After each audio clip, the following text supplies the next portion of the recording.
In 1847, artist James Mahoney documented the awful situation unfolding in Ireland. His depictions were filled with haunting tales of desperation and despair. Mothers wept and wailed as they cradled the bodies of their starving children, begging for a few coins to afford a coffin. The streets were crowded with emaciated masses, their bones jutting out from under their tattered clothing. Once fertile potato fields laid ravaged, their stalks blackened by a deadly pathogen. The Great Hunger, as it was known, claimed the lives of 1 million people, or 11% of Ireland's entire population, in just 7 short years. The effects of this disaster have been felt for generations, as the nation's population, even to this day, has never recovered. Yet after the dust had settled, Ireland continued to be impoverished as the industrialization sweeping the European continent passed them by. Coupled with its relative lack of natural resources, societal unrest, and decades of disastrous economic policies, Ireland remained a backwards, largely agrarian society well into the 20th century, earning it the unflattering title of the sick man of Europe. Even by the 1970s, Ireland appeared trapped in a cycle of stagnation, with its citizens experiencing subpar standards of living, many of whom found migrating away as their only chance for finding opportunity.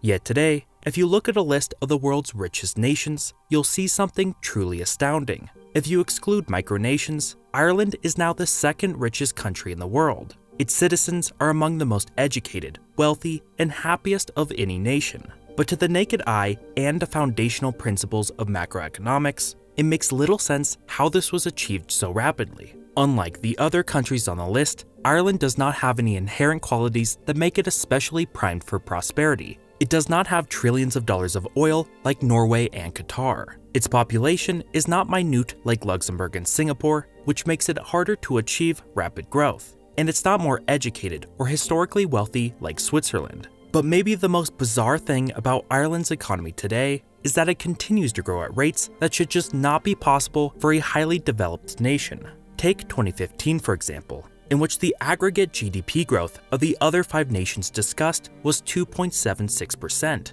Ireland's that year was 25.2%, the fastest of any nation in the world. It therefore appears as though Ireland is primed to become the richest nation in the world. But how exactly did Ireland become so incredibly rich so quickly? And is this economic miracle just too good to be true?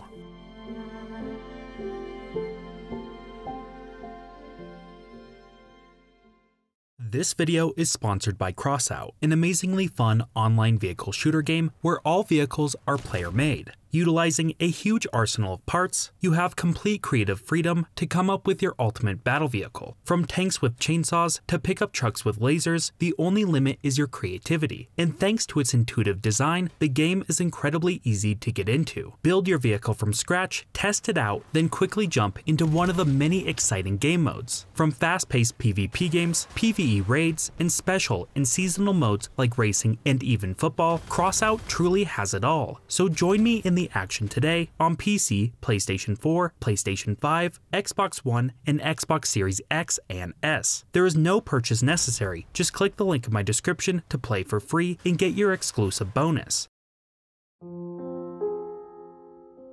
It cannot be overstated just how difficult life was for the Irish in the 19th century.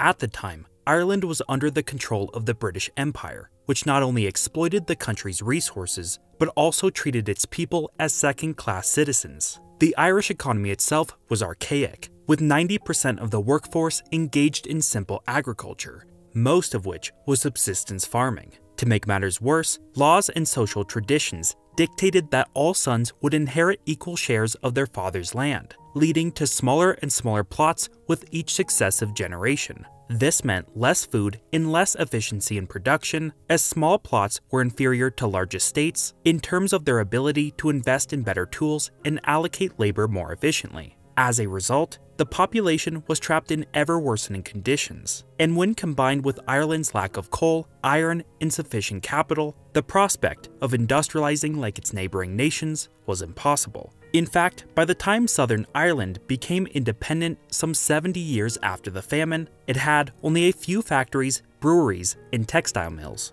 And that independence, won through a bloody war in 1922, did not prove to help Ireland's economic situation, as it came with significant costs. Not only did the conflict physically damage the economy, but the new nation then found itself in a decades-long economic war with its former ruler and main trading partner, the British Empire. Along with the resulting debt crisis, Ireland was wholly unprepared for the worst global economic crisis in modern history. The Great Depression rocked the already tiny economy, and by 1932, Ireland found itself more impoverished than before, damaged by its connection to the outside world. Looking for a better way, Ireland observed the only industrialized nation that was not only surviving the Great Depression, but thriving due to its self-reliance. That nation was the communist Soviet Union, whose relative isolation from international banking and trade shielded it from external shocks. In an effort to break free from the last vestiges of British domination, industrialize on its own terms, and find its own way out of poverty, Ireland took some notes from the Soviets and pursued protectionist policies to isolate its economy in the goal of becoming self-reliant. The government quickly seized and monopolized major corporations and effectively banned most foreign investment and trade. But with hindsight, we know that economic isolation and protectionism is a recipe for disaster. However, in Ireland's case, the negative effects were especially damaging. Ireland was hardly industrialized to begin with. It lacked the vast resources required, and its small workforce was unable to start or even staff all the industries necessary to provide the economy with adequate supplies. As a result, the economy contracted further, and conditions became so terrible that 500,000 Irish fled the country within a decade. But perhaps most significantly, Ireland's protectionist policies meant that it missed out on the post-World War II European economic boom. By the late 1950s, Ireland was now even further behind the rest of the continent than it had been when it gained independence. By 1958, something needed to change, and the failed economic policies needed to be rectified. Under Prime Minister Sean Lemass and with economist T.K. Whittaker's new economic development plan, Ireland slowly began to embrace the industrial world. State-owned corporations became private again, foreign investment was encouraged, and trade barriers slowly lifted. Maybe most emblematic of the time was the establishment of Shannon Airport's Free Zone. This was essentially an industrial park where companies were not taxed on the manufacturing of goods until they left the area. This innovative approach allowed companies to bypass the high tariffs commonly found in the world at the time, and it proved to be wildly attractive to multinational corporations, later including titans like De Beers, Intel, and GCAS, the latter of which would eventually help make Ireland an aviation powerhouse, as today 22% of all passenger aircraft flown in the world are leased by Irish-owned companies. Additionally, on a grander scale, Ireland substantially cut the corporate tax rate, and with the use of its Industrial Development Agency, large grants and further incentives attracted specifically high-quality, high-paying jobs to the local economy. While this was partially subdued due to strict regulations that made hiring and firing Irish workers very difficult, the result of this opening up to the world's markets was successful, and the economy saw significant growth for the first time. At the same time, Ireland was working toward joining the European Economic Alliance, which was the precursor to the European Union. This would later enable Ireland to have much greater access to trade beyond the United Kingdom, which it had once again become overly reliant upon. And when combined with the adoption of the free education scheme in 1967, which was a major boost to overall educational levels, Ireland finally seemed well positioned to break its century-long cycle of being impoverished. However, as the 1970s dawned, Ireland was once again rocked by a series of international and domestic crises that would curtail its hopes for the future.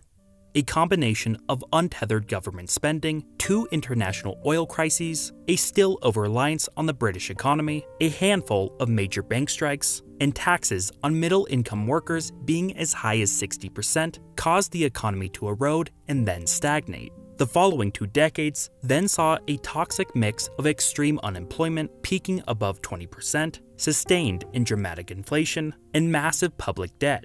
Once again, up to 1% of Ireland's entire population was moving out of the country each year. As historian Joe Lee noted in 1989, it is difficult to avoid the conclusion that Irish economic performance has been the least impressive in Western Europe, perhaps in all of Europe, in the 20th century.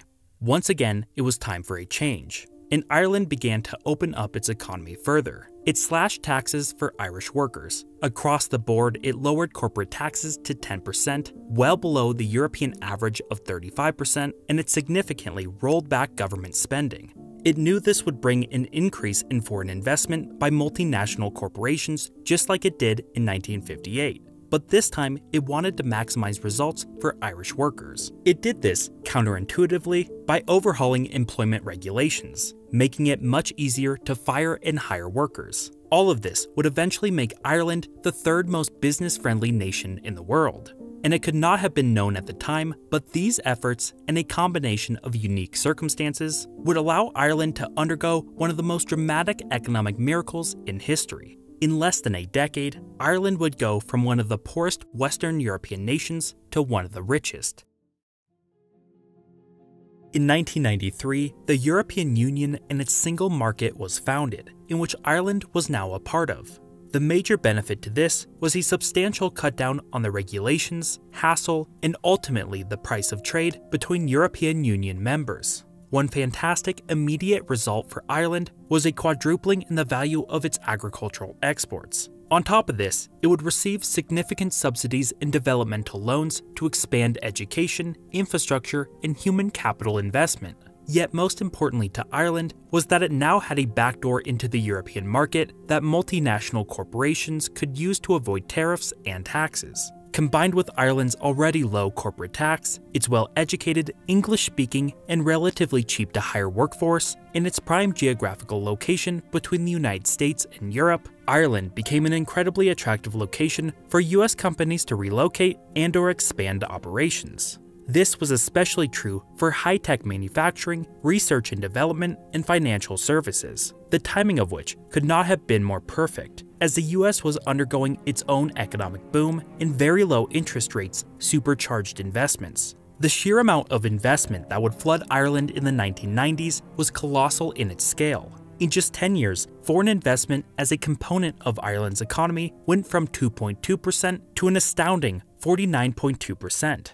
Unemployment dropped sharply, as the market was now littered with well-paying jobs. Indeed, during this span, the average Irish worker's wages went from 2/3 that of British workers to being 20% higher. Coupled with the steep cuts to the income tax rate, Irish citizens now had vastly more disposable income than ever before, to which they would shower the rest of the economy in. And while taxes were low, the scale of economic growth enabled the government to ramp up spending on everything from infrastructure, modernizing cities, and attracting even more companies. As these companies then racked up profits and stored it in Irish bank accounts in order to avoid taxes in their home countries, Ireland enabled them to freely spend it in the country by largely allowing them to do so with little to no extra taxes, thus creating a positive feedback loop for investment. By 2007, the Irish economy had increased by almost six-fold, making it the third richest nation on the continent and 40% richer than its former British ruler. Yet this growth did indeed come with some trade-offs. Ireland's rapid growth had made its economy very reliant upon US corporations, US banks, and cheap interest rates. Its economy was therefore hyper-exposed to the global economy. At the same time, income inequality rose significantly, though it was still lower than the European average. But maybe the largest drawback was that as its population boomed and disposable incomes increased rapidly, the cost of living shot through the roof. Combined with low interest rates and a lack of government oversight, Ireland's housing market formed a gigantic bubble. Private debts rose in turn, and eventually the nation was home to the second highest average household debts in the world. Along with runaway government spending, Ireland's economy had become fundamentally weak and vulnerable to global shocks. This proved to be disastrous as the world entered the Great Recession.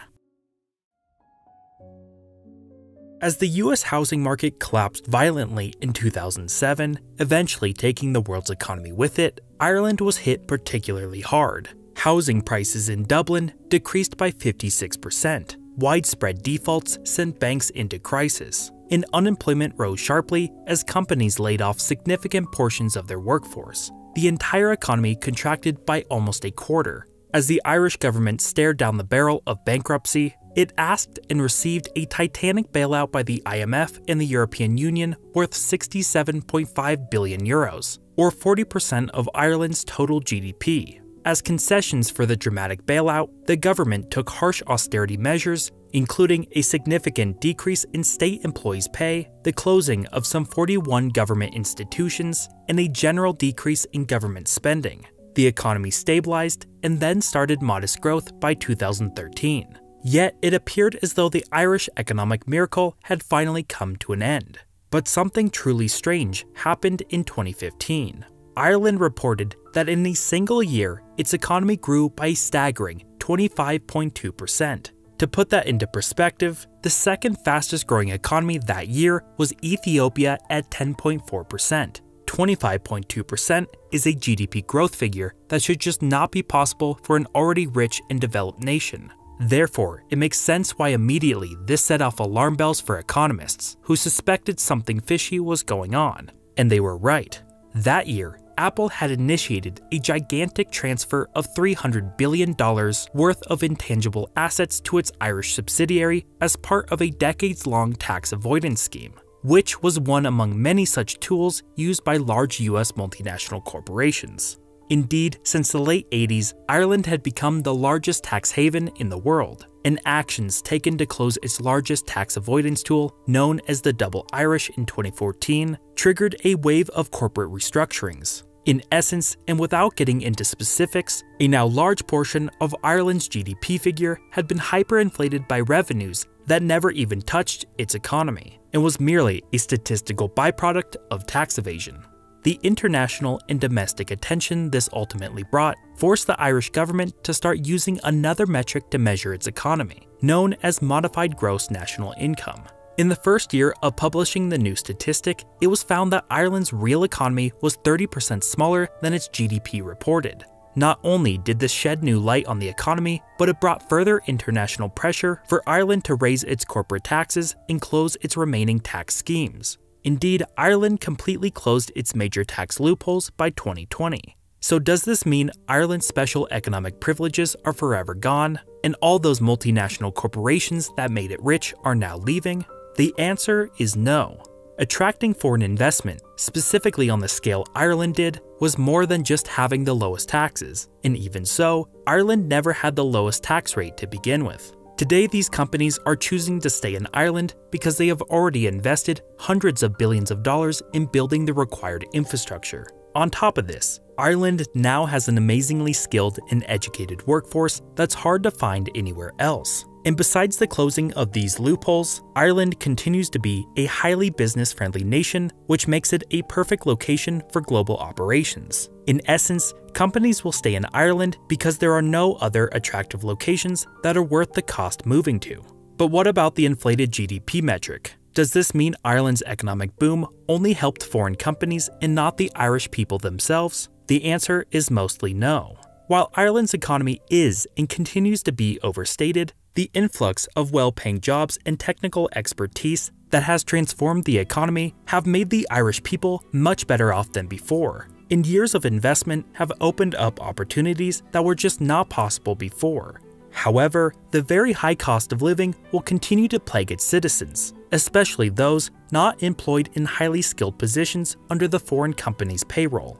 Ireland's economic story ultimately boils down to it finally making the right policy decisions, sprinkled with a lot of luck. But Ireland's story also shows that GDP figures alone are often not enough in measuring the true prosperity of a nation. Don't forget to play Crossout today for free. Just click the link in my description to get started and receive your exclusive bonus in an endlessly fun online vehicle combat experience. Thank you Crossout for sponsoring this video.